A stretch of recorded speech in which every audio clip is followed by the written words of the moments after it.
On reprend cette émission avec un dessin qui illustre parfaitement ce qui se passe en ce moment en France. C'est Babouze qui fait ce dessin.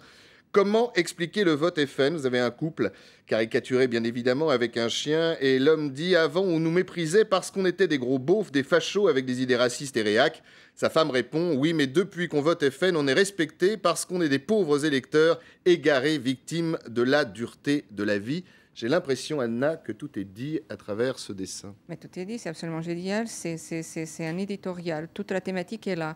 Et le problème, c'est qu'effectivement, les électeurs aujourd'hui, c'est pas parce qu'ils votent Front National qu'ils sont perdus, mais ils sont perdus face à l'impuissance de la politique, que ce soit en France, que ce soit dans nos autres pays européens, face à l'impuissance des politiciens et de la politique devant les défis économiques, sociétaux, politiques qui se posent devant nous. Et donc, voilà. Puis ensuite, il y a cette infantilisation de l'électorat du Front National.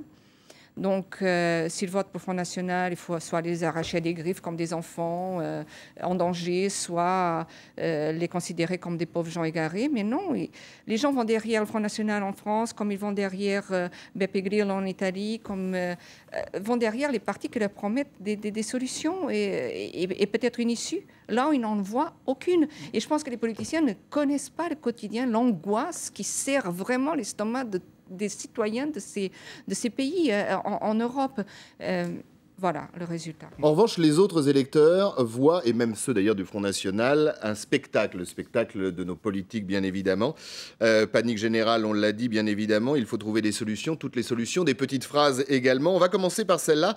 Elle est signée Nicolas Sarkozy. Cette semaine, il considère que voter Front National au premier tour, c'est faire gagner la gauche au deuxième tour. Est arrivée cette formule, le FNPS. On écoute l'ex-président et puis il y a une réponse assez musclée, assez rapide qui est arrivée du Premier ministre, mais ce sera dans un second temps. J'ai dit FNPS. Je confirme FNPS. Quand en 2012, Madame Le Pen, qui avait fait campagne exclusivement contre moi, a dit qu'il fallait voter blanc pour ne pas favoriser Sarkozy, je n'ai pas vu M. Hollande se boucher le nez en disant « Non, pas ça, je ne veux pas de ces votes ». Lorsqu'une partie de la droite républicaine elle-même dit que le Front National et le Parti Socialiste, c'est la même chose, alors on a cette équation désastreuse. Les partis républicains sont égaux à l'extrême droite, et donc l'extrême droite est un parti républicain. Moustapha. Oui, moi je crois que cette formule de FNPS, ça doit être un élément de langage qui a été concocté dans les états-majors de communication de l'UMP pour lutter contre l'effet dévastateur de l'UMPS de Marine Le Pen. Donc comment on va répondre à cette symbolique politique? Alors moi, pour commenter ces deux déclarations, moi j'ai l'impression que jusqu'à présent, ce qui fait peur, c'est que ce sont seuls les électeurs du Front National sont capables de se mobiliser et d'être au rendez-vous dans les élections. On l'a vu au deuxième tour des dernières législatives. Ce genre de rabattage, entre guillemets, on allume la lampe rouge et tout ça, bien sûr, l'objectif c'est d'essayer de lutter contre l'abstention parce qu'on sait que si, entre guillemets, le peuple de gauche, si le peuple de droite, s'il en reste, se mobilise pour les prochaines élections, quelles qu'elles soient départementales, présidentielles ou municipales, la France peut éviter le danger Front National.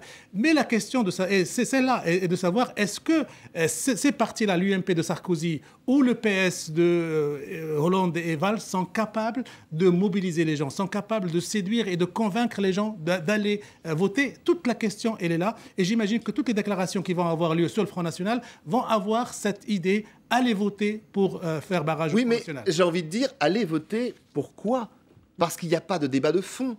Alberto, il n'y a rien. Exactement, le problème est là. Le Front National est un révélateur d'une crise de la politique.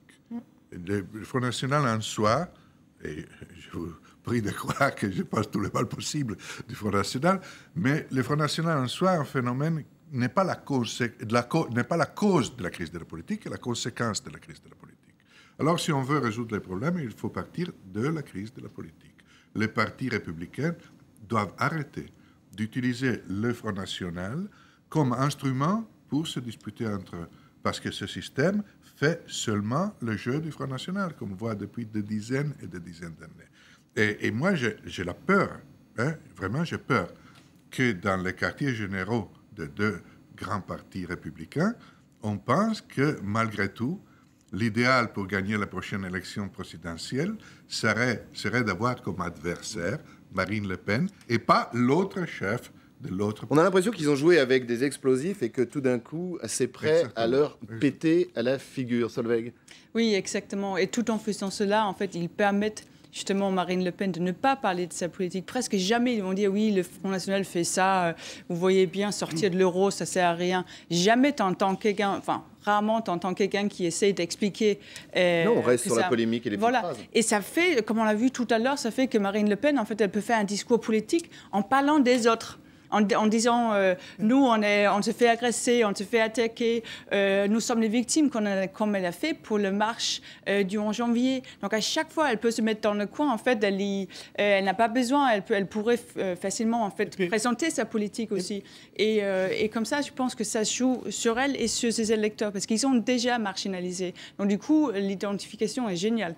C'est vraiment parfait pour... Et de moins en moins marginalisés. Alors, je voudrais qu'on revienne sur un épisode, mais assez significatif, je trouve, de ce qui s'est passé et de cette psychose du Front National. C'est une autre sortie, c'est de l'artillerie lourde. Gérald Darmanin aux manettes, écoutez-le. Quand vous me dites qu'est-ce qui fait monter le Front National, je vous réponds Madame Taubira.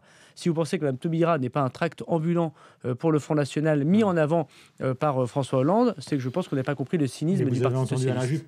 Attaque personnelle, réponse tout aussi personnelle. Et franchement, je trouverais pitoyable que... malgré son jeune âge, peut-être même du fait de son jeune âge, sans doute à cause de la déliquescence de son parti, il en soit contraint là, à s'exprimer, à tenir des propos qui ne soient pas éclairés par un idéal républicain, mais que son propos à lui soit assombri au contraire par une espèce de trépidation envieuse. Mais le sujet est sensible et la contre-attaque est forte. Fessée publique, signé Manuel Valls. Jamais nous n'avons tenu les propos que vous avez tenus.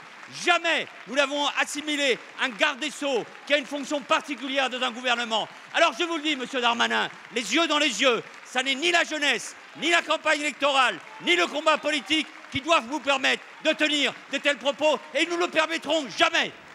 Voilà, quel triste spectacle. Manuel Valls a parfaitement raison. Bien évidemment, mais justement ce que je voulais vous dire, quel beau spectacle, triste spectacle peut-être pour la République, beau spectacle pour le Front National et ses électeurs. Mais le problème, la question que je me pose, si Darmanin avait dit cette phrase simple, le Front National monte parce qu'il y a la politique suivie par Christian Taubira et Manuel Valls favorise le Front National. Est-ce qu'il aurait eu... il n'a pas dit ça. Non, est-ce qu'il aurait... Il aurait certainement moins été repris dans la presse. Alors on condamne la communication également politique. On condamne la formule tract ambulant pour le Front National. Vous parliez tout à l'heure des bureaux de parti qui font des petites phrases et qui rédigent des arguments. La confusion, est-ce que c'est la politique? Est-ce que c'est la personne physique? Est-ce que c'est l'origine et tout ça? Donc c'est ça qui a fait que... Moi j'ai trouvé que... C'est très bas. Mais j'ai trouvé que Manuel Valls a surjoué un petit peu. Parce que Manuel Valls en ce moment, il est à l'affût. Il est à l'affût de toutes les occasions pour surjouer son rôle de guerrier contre le Front National. Anna et Solveig, justement sur cette image, quelque part, c'est du pain béni encore pour Marine Le Pen et pour ses électeurs. Elle arrive à déchirer la classe politique jusqu'au cœur de l'Assemblée nationale. Absolument.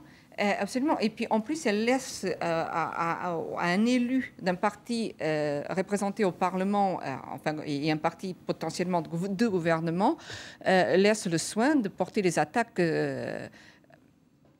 d'une façon subliminale sur la couleur de la peau, sur les origines d'une ministre.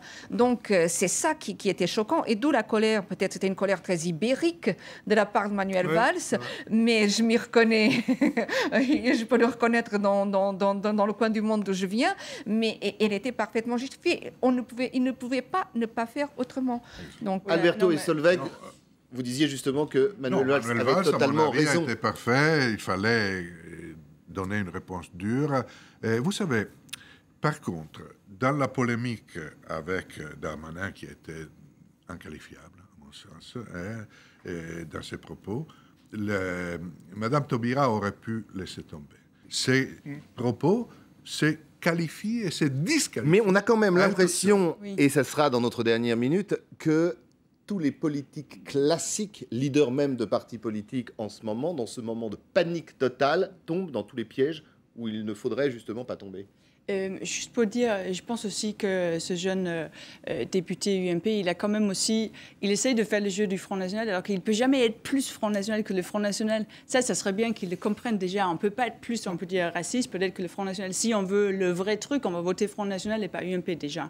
Et l'autre chose, c'est qu'Emmanuel Valls, il fait de la communication. L'imitation reste toujours l'imitation. Ça reste l'imitation. Et Emmanuel Valls, ce qu'il fait toujours, c'est comme avec Dieudonné, comme avec la jeune, j'ai oublié la fille qu'il fallait expulser de la France. Leonarda. Exactement. À chaque fois, il fait son jeu. Peut-être que c'est une vraie colère. Mais en tout cas, s'agiter à ce point-là, vu du Nord, du coup, ça nous choque. Jamais on a vu quelqu'un à ce point-là en train de pointer le doigt. Et c'était une phrase. Il aurait pu dire la même chose de manière plus. Je pense qu'il a saisi l'occasion. Ibérique et le sang chaud. Rapidement, Mustapha, justement, sur ces pièges dans lesquels tombent actuellement les partis classiques. Oui, rapidement. Il existe au sein de la gauche des gens, comme a dit tout à l'heure Alberto, qui verraient bien, ou toi, qui verraient bien que le duo PS-FN pourrait les arranger plus que le duo PS-UMP. Donc il y a des calculs. Vous voulez repartir de quoi? De certaines années où on avait accusé François Mitterrand d'avoir fait monter le Front National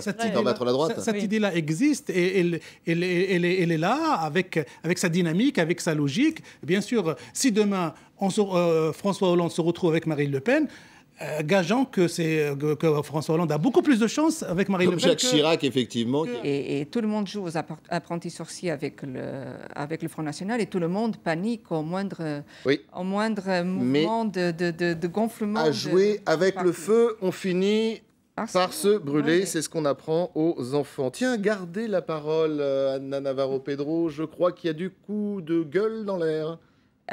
Oui, c'est cette chanson des enfoirés sur les jeunes et les moins jeunes. Je trouve d'abord la polémique est en train de faire oublier que c'est les Restos du Cœur qu'on doit aider. Ils font vraiment une action extraordinaire, comme d'autres associations dans le même genre. Puis deuxièmement, opposer les jeunes et les vieux, non. On oppose des gens qui ont réussi dans la vie et puis d'autres qui veulent encore essayer au moins de s'en sortir. Et on a loupé cet aspect-là dans la société contemporaine. Et donc c'est vieux, tout ça, c'est vieillotte, mais c'est moisi. Solveig, coup de gueule. Oui, également. coup de gueule.